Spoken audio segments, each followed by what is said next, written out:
జనసేనకి యాక్చువల్‌గా చంద్రబాబు ఇప్పటివరకైతే న్యాయమే చేశాడని చెప్పొచ్చు. ఎందుకంటే 3 మంత్రి పదవులు ముఖ్యంగా పవన్ కళ్యాణ్‌కి దాదాపు 5 శాఖలు, ఆయన డిప్యూటీ సీఎము, హ్మ్.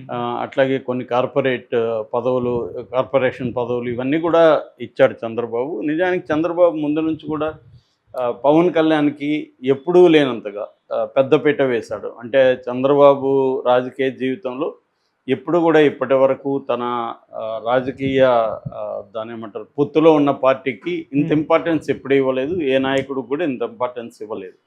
పవన్ కళ్యాణ్‌కి అది ఇచ్చాడు. దానికి చంద్రబాబుకు ఉండే రీజన్స్ కూడా ఉన్నాయి. ఎందుకంటే ఆయన ఇది చివరి ఎన్నికలు అనుకున్నాడు. ఎన్నికల్లో ఓడిపోతామని భయం చంద్రబాబును వెంటాడింది. జగన్ ఎందుకంటే స్ట్రాంగ్‌గా ఉన్నాడు. తీవ్రమైన వ్యతిరేకత ప్రజల్లో లేదు. ఒక వర్గానికి జగన్ పథకాలు అందాయి. హ్మ్. కాబట్టి జగన్‌ని ఇప్పుడు గాని మనం ఓడించకపోతే ఇంకా ఓడించడం కష్టము అన్న దీంట్లో ఆయన పవన్ కళ్యాణ్ నమ్ముకోవాల్సిన పరిస్థితి ఏర్పడింది. కానీ పవన్ కళ్యాణ్ సహాయం పొత్తు లేకపోతే అసలు ఇటువైపు టర్న్ అయ్యేదే కాదు. అది కూడా వాస్తవమే. అందుకని గెలిచిన తర్వాత కూడా పవన్ కళ్యాణ్‌కి ఇంపార్టెన్స్ ఇచ్చాడు.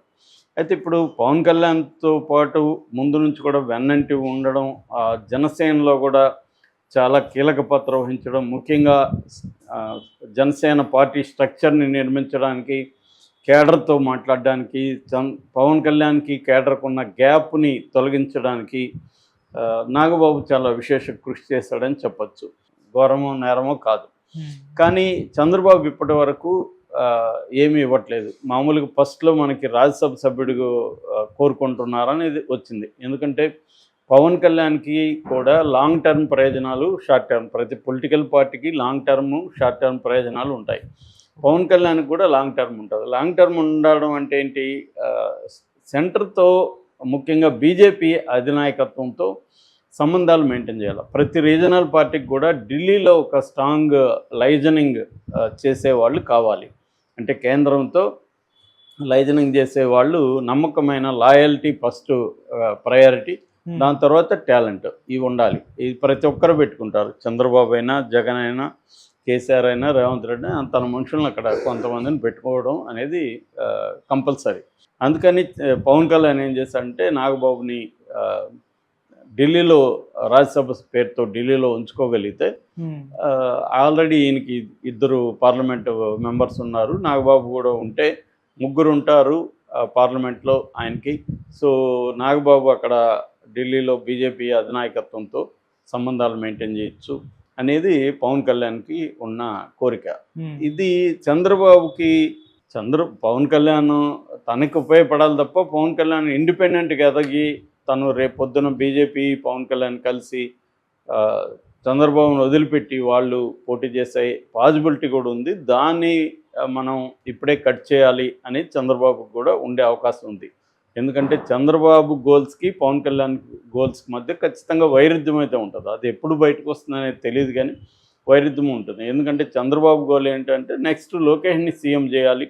తను యాక్టివ్గా ఉన్నప్పుడే లోకేష్ని సీఎం చేస్తే లోకేష్ స్థిరంగా రాజకీయాల్లో సెటిల్ అవుతాడు హ్మ్. అనేది చంద్రబాబు గోల్. పవన్ కళ్యాణ్ గోల్ ఏమో ఆల్రెడీ ఆయనకి 55 ఎంతో ఉంది. ఆయన ఆరోగ్యం కూడా అంత బాగాలేదు.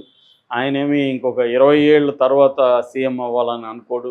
ఖచ్చితంగా 5 ఏళ్ల తర్వాత సీఎం అవ్వాలనే టార్గెట్ ఆయనకు ఉంటుంది. పేరుకి బీజేపీ హెల్ప్ ఉంది ఆయనకి. సో ఈ ప్రాబ్లమ్స్ అంతా పవన్ కళ్యాణ్కి కూడా ఉంటాయి. హ్మ్. అందుకని వీళ్ళిద్దరి మధ్య వైరుధ్యం ఉంది కాబట్టి రాజ్యసభ సభ్యుడిగా ఈయన్ని సెలెక్ట్ చేయడానికి చంద్రబాబుకి ఇబ్బంది అన్న మాట వినిపిస్తుంది. లేకపోతే ఇంతకు ముందే ఇచ్చుండొచ్చు. ఇప్పుడు కూడా విజయసాయిరెడ్డి పోస్ట్ ఖాళీ అయింది. కానీ దాంట్లో పెట్టాలంటే చంద్రబాబుకి ఇంకో ప్రాబ్లం ఏంటంటే బీజేపీ ఆ పోస్ట్ అడుగుతుంది. అసలు ఆయన రిజైన్ చేసిందే బీజేపీ కోసం విజయసాయిరెడ్డి. ఎందుకంటే ఈయనకి గవర్నర్ పదవి ఇస్తామని వాళ్ళు హామీ ఇస్తారు కాబట్టే, లేకపోతే ఆయన రిజైన్ చేయాల్సిన అవసరం ఆయనకి లేదు. 3.5 సంవత్సరం ఉంది. హ్మ్. సో బీజేపీ రెండోది ఆయన మీద ఉన్న కేసుల్ని తొలగించుకోవాలన్నా ఆయన బీజేపీలకి వెళ్ళాల్సిన అవసరం ఆయనకుంది. సో అందుకని బీజేపీతో ఆయన పార్టీలో ఉంటాడా, పార్టీ బయటుండి బీజేపీకి అనుకూలంగా ఉంటాడనేది పక్కన పెడితే ఏదేమైనా బీజేపీ వైపు వెళ్ళాలి. సో వెళ్ళినప్పుడు బీజేపీ వాళ్ళు ఎందుకు నాగబాబుకి ఇవ్వాలనుకుంటారు అనేది ఒక సమస్య. హ్మ్. సో ఈ ప్రాబ్లమ్స్ ఉన్నాయి. అందుకనే తెలుగుదేశం మీడియా నిన్న గందరగోళపరచడానికి ట్రై చేసిందని చెప్పొచ్చు. ఈనాడేమో కార్పొరేషన్ పదవి ఇస్తారు, ఇటు రాజ్యసభ లేదు, ఇటు ఎమ్మెల్సీ లేదని ఈనాడు చెప్పింది.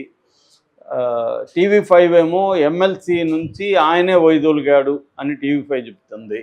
సో ఇది కన్ఫ్యూజన్ ఉంది. మామూలుగా అయితే 2 రకాల ఇది ఎంతవరకు వచ్చింది, ఇప్పుడు 3వది యాడ్ అయింది. 2 ఏంటంటే, ఒకటి రాజ్యసభ, లేదు ఎమ్మెల్సీగా చేసి మంత్రి పదవి, ఎవరికన్నా ఒక శాఖను తీసేసుకొని అందులో ఈయనకి ఇవ్వడం, అది ఒక ప్రపోజల్. సో అవేవి లేకుండా ఇప్పుడు గుంపులో గోయిందలాగా ఈయనకు ఒక కార్పొరేషన్ పదవి ఇస్తే ఆయనకి పెద్ద మార్క్ ఏమి ఉండదు కదా, ఆయన మార్కు చూపించడానికి ఏముండదు. సో ఎమ్మెల్సీగా ఉండి మంత్రిగా ఉంటే ఆయనకి ఇది ఉంటుంది. కాకపోతే ఒకే ఫ్యామిలీలో 2 మంత్రులుగా ఉండడం కరెక్టా జనసేనకి అనేది ఒక చర్చ. అలా అనుకున్నప్పుడు చంద్రబాబు, లోకేష్ ఉన్నారు కదా అనేది ఇంకొకటి. సో ఈ గందరగోళం అయితే నడుస్తుంది. సో దీంట్లో ఏం జరుగుతుందనేది చూడాలి. తెలుగుదేశం కేడర్ కూడా పవన్ కళ్యాణ్ మన రాజ్యసభ నాగబాబుకి రాజ్యసభ కానీ మంత్రి కానీ ఇవ్వడం పట్ల కొంత వ్యతిరేకత ఉన్నట్టు కనబడుతుంది. ఎందుకంటే ఆల్రెడీ పవన్ కళ్యాణ్ రేపొద్దున ఆయన కూడా ఇరుకును పెట్టే విధంగా 2 తయారయ్యారనుకో, ఇంకా డబుల్ తలనొప్పులు తయారవుతాయి. దాని బదులు ఒకవేళ వరస్ట్ అంటే రాజ్యసభ ఇచ్చినా పర్వాలేదు కానీ మంత్రిగా మాత్రం వద్దు అన్నది వీళ్ళకుంది. అంటే ఏదేమైనా ఆయన ఇంపార్టెంట్ పోస్ట్లో ఉంటే రేపు పొద్దున ఇరుకును పెట్టే విధంగా 2 కలిసి అన్నదమ్ముళ్ళు చేస్తారు. అది కట్ చేస్తే మంచి చంద్రబాబు అనేది కేడర్ కూడా ఉన్నట్టు కనిపిస్తుంది. వీటన్నిటి దృష్టిలో పెట్టుకొని చంద్రబాబు ఎటువంటి నిర్ణయాలు తీసుకుంటాడు అనేది మనం వెయిట్ అండ్ వాచ్.